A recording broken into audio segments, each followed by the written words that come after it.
How's it going, football fans around the world? Welcome back to my channel. In today's video, I want to go over yesterday's match, Liverpool versus Crystal Palace. First things first, I just want to give big credit to both teams. I thought both teams played decently well. I'm sure both teams were disappointed not to come out with the 3 points, but I thought a draw was a fair result. I thought both teams deserved at least something. So good on both. I know Liverpool fans are very disappointed here, and I'm sure some Crystal Palace fans are too, but I'm sure Liverpool is probably the most disappointed because they were dominating at first, but then 30 minutes into the match, Crystal Palace hits Liverpool with their first real attack. Liverpool found themselves 1-0 down yet again. Now, it was a beautiful ball. Crystal Palace split the Liverpool's defense beautifully. I was very impressed with that last 15 minutes in the first half from Crystal Palace, the way they just kept playing that, basically the same ball, and just kept splitting the Liverpool's defense. It was very impressive to see, and I was thoroughly impressed by it. But then going into the second half, I thought it was more the same. I thought Liverpool were yet again dominating possession, starting to get in their groove, and I thought, okay, as we know, we should never celebrate Liverpool going 1-0 down because more than likely they're going to come back. But then the 56th minute, Darwin Núñez with the moment of madness, just pure stupidity. And I'm not against, players being physical or being feisty. But you should never headbutt someone. I mean, right? That's just, first of all, that's just a dumb thing to do. Like, if you're gonna assault someone, do it with your hands, not with your head. And then second of all, the matter of the situation, it wasn't that deep.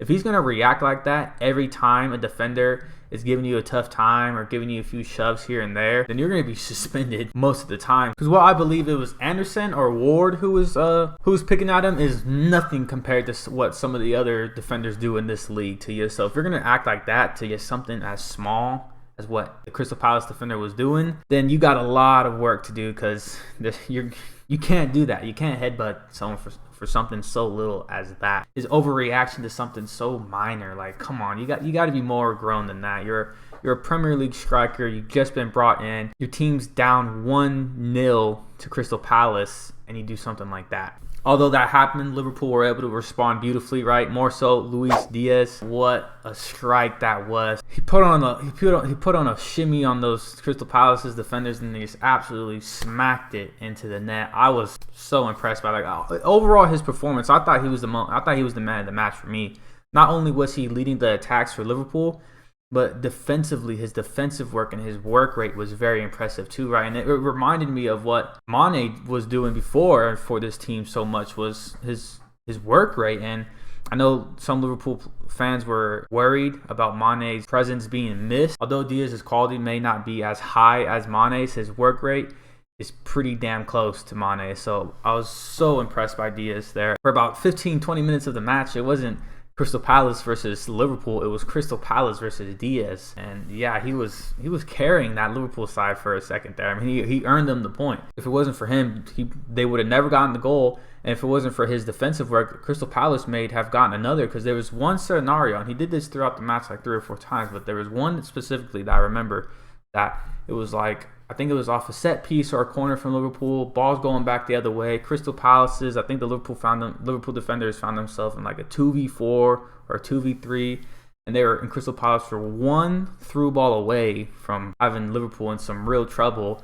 And right before the player was able to get the pass off, Diaz comes in, puts in a sliding challenge, and wins the ball back again for Liverpool, and then starts the next attack. And when I seen that, I was just like, wow, this player, he's good.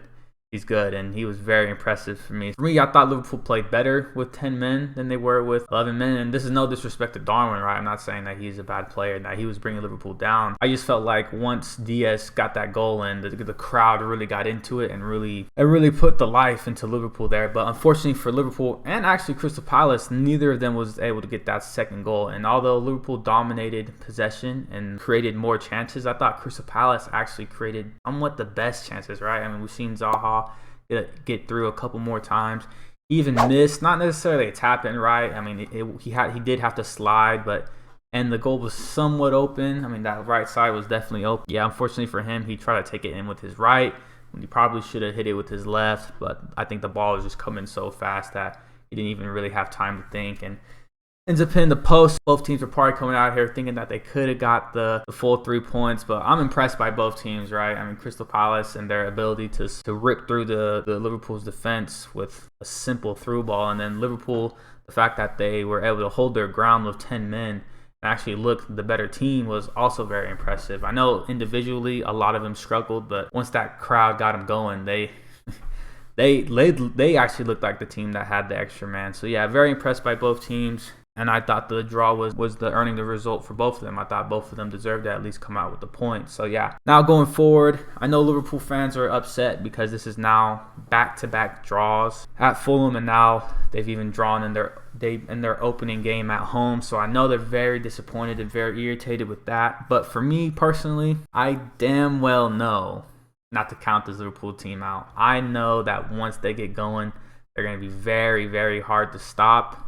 But in saying that, I will say, I know as a Liverpool fan, it is concerning because as we've seen in the last few years in the Premier League, that these are very close margins that the Premier League is won by.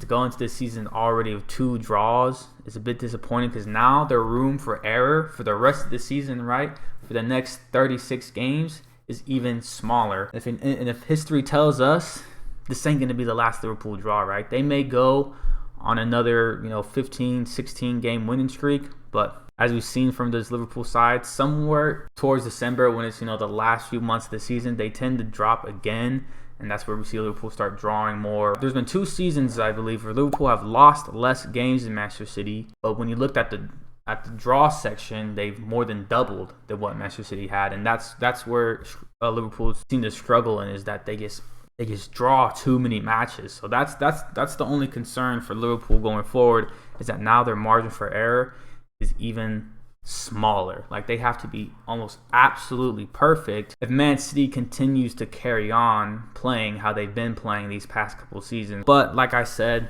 I know not to count this Liverpool side. I know they're getting a lot of crap on social media, and people are saying that they're missing Mane and that they're already out the Premier League. Yes, are they missing Mane? Yes, of course they're missing Mane. Mane, to me, was the best winger in the world. But I believe Diaz is a very close second to him in terms of his work rate, in terms of his razzle-dazzle. So I still believe this Liverpool side can get it done, and I still believe that once they get going, they're going to be very difficult to stop. So that's just my thoughts on it. I don't want to seem like I'm dick riding Liverpool at all. I just know how talented this side is. I know not to count them out. I just wanted to give you guys my thoughts on it.